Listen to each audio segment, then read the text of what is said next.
So in mid-August 2023, I decided that I was gonna go celibate. Naturally, me doing this, let alone doing it as long as I have, has made people kind of look at me crazy, especially in this freaked out, gooned out world that we inhabit today. And of course, when I tell people that it's been 2 years and some change since I've, dabbled, the first question is why? A few reasons for that. One being, I wanted to be a challenge to myself because I was in a position where I was having it a lot. Reason number two, there was multiple times where my trust was broken with the people that, I was having these relations with. Trust broken in the sense that, like, no BS, no exaggeration, 3 times in a row, I was having relations with a girl and I didn't find out that she had a boyfriend until after said commencement. There was this one girl, and she's probably gonna watch this video. She might even comment. That'll be hilarious. But she was traveling like an hour to see me. We were doing our thing for like a couple months at one point, and then one night she gets drunk and she calls me, and like we're talking and stuff about like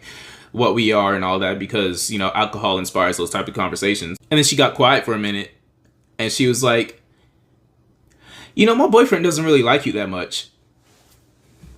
Boyfriend is crazy, and you randomly having a revelation as to why he may or may not like me is even crazier.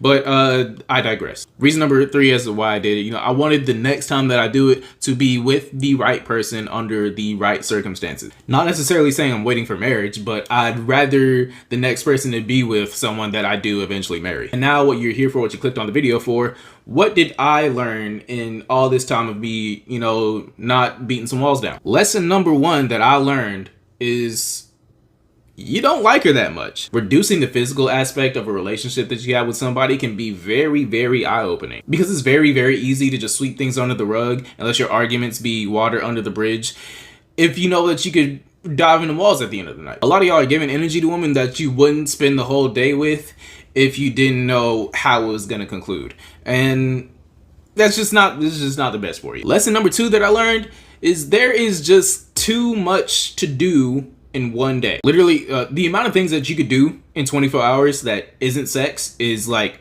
endless. You know what I'm saying? I'm a gym goer and I have a very nice level of endurance to myself. So when I was, doing my thing on a regular basis, I was going multiple rounds and it was taking quite a while. I really hope my mom does not click on this video. Looking back at it now, I mean, going hours on end and even centering my whole day around, just doing the hokey pokey, there's just not much to show for it in the long run. And this isn't me segueing into like some Hamza spiel about this is hours of your day that you could have been focusing on self-improvement with your boys in the gym or whatever the fuck. But the day just feels better when you actually earn the sunset. But chances are your house or car was dirty as fuck before you invited her out, so you had to clean that, and then you had to do whatever y'all had to do before y'all even got to do the hokey pokey, and then boom, you bust your nut and now you're tired and the next day started. Lesson number 3, just because you're not having intercourse is not just the green flag to start stroking your shit. Like I said before, there's so many other things that you could do with your day. And I mean, it's just so much better if you're going to do something that actually has long-term benefits to you. Because I mean, we're all aware of the fact at this point, adult content and provocative and sexual things are literally just everywhere. It's almost inescapable unless you really tailor your algorithm to it. This tripod weak as a bitch, bro. This shit, bitch. Damn.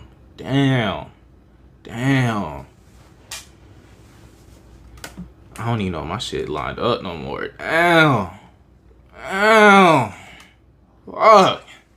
But long story short, as to what I was saying, indulging in that stuff long term on a very consistent basis, spending too much time with Jill, Jill, that might really mess things up for you when it's actually time to get intimate with someone that you actually like. Because in case a lot of you didn't know, death grip syndrome is a real thing. You having your, not a microphone, but a wiener in a chokehold all the time, doing that consistently is going to be what trains your mind and body to get used to that sensation and that sensation only. When it's actually time to get intimate with somebody, you might not rise to the occasion if you catch my drift. Damn it! Getting on my nerves. You know where I don't have this problem at? TikTok, because I record vertically and I don't use my tripod. So y'all should follow the TikToks. Follow both of them. I have one for my YouTube stuff and one for my bartending stuff. And since you're here anyways, you might as well leave a like, right? and subscribe, all that good stuff. Cause yeah. All right, luckily I ain't got much left to say. Me having tissues in the frame is so insane after what I just said. My nose gets runny. Lesson number 4, and I saved this for last because it is by far the most important and I had the most to say about it. Soul ties and blood rituals are real. Having intercourse with somebody is not just some standalone physical act. And this isn't just me as a heterosexual male talking. If you're a man that likes to cross drumsticks, or if you're a lickety-split type of lady, it all works the same. You're taking on way more than just someone's body when you're commencing and doing the do. In case you didn't know, trauma has a way of storing itself in the hips and the pelvis, right where the root chakra is at. And yes, you can take on somebody's stress and trauma by having sex with them. And this isn't me shaming niggas for having trauma. Like, it's like, I have trauma. But there are reasons that we protect our energy in all aspects. I can tell my shit is leaning. And it's gonna keep leaning. Oh, this is upsetting me. Hey, tissues, and hey, Malcolm X. God damn. But hey, these soul ties and these blood rituals, these are the reasons people say don't have sex with a girl when she's on her period. The same reason people say don't eat the spaghetti. Yes, there is a history of women putting their period blood into spaghetti and other red sauces and feeding it to whoever they're with in order to create a blood ritual that will have him in love with her, obsessed with her, all that good stuff. This isn't me talking on my ass. I've literally seen it happen. I've had women in my life talk to me about it. Just calling it what it is. This is also why people have such a strong tendency to latch onto the ones that they gave their virginity to, because it's not just a physical act. This is all of your body being shared with all of somebody else's body, which links back to me saying not to, the beach meat and, go watching all that freak stuff on the internet, because you're giving your body to somebody who doesn't even know you. And ultimately, sexual energy is a very powerful thing. And if you put that same energy into other things in your life, so many, just abundance can come your way, dead ass. Now, in conclusion, do I recommend that you go celibate? Yes and no. There are very safe and responsible ways to conduct yourself sexually. And I'm not here to shame the people who don't have the same beliefs that I do, even if I believe them strongly because they've applied to my life so hard directly. If you truly believe that you found somebody that is worth sharing your body with, then do it responsibly and consensually, because they took the word consent out of sex ed. And P.S. don't fall way too deep into the self-improvement semen retention rabbit hole that more often than not just transforms into narcissism and misogyny. And I really hope you enjoyed this video. I think this is going to be a main channel video. I also have a second channel. I'll leave a link to that. I would leave a link to all my other socials and stuff, but I have a really small channel and YouTube doesn't like it when I take people off of their website.